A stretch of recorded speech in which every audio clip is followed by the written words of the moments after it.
the celebration of Christmas upon us, we think of the baby in the manger with Mary and Joseph watching over him as shepherds and wise men come to pay homage to the Holy Child.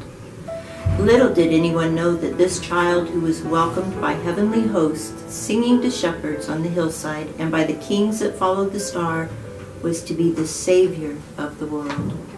God sent his Son, Jesus Christ, who had equal status with him, but did not think of himself as such. He became human in the likeness of man. In his walk here on earth, he became a servant to all he encountered. He taught each of us about the love of God. In Philippians 2:6-8, Paul asks us to imitate Christ's humility. Paul, an apostle of Jesus, wrote many letters to the early churches. His letters to the church families of Philippi encouraged the people to be like-minded in love, compassion, and spirit of purpose.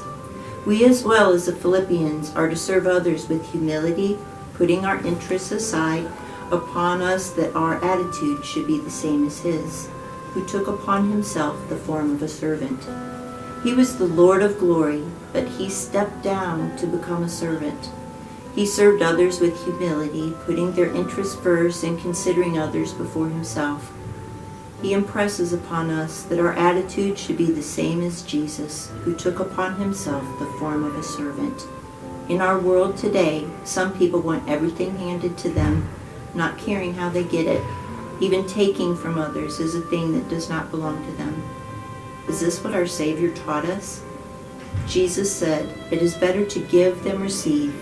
We are to give with a loving heart and help those who are in need.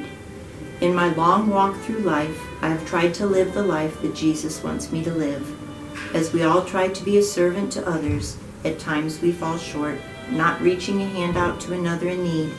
But there is a still small voice that does let us know we must try harder. As opportunities arise again, we must remember to listen to that still small voice and follow the urging in our spirit.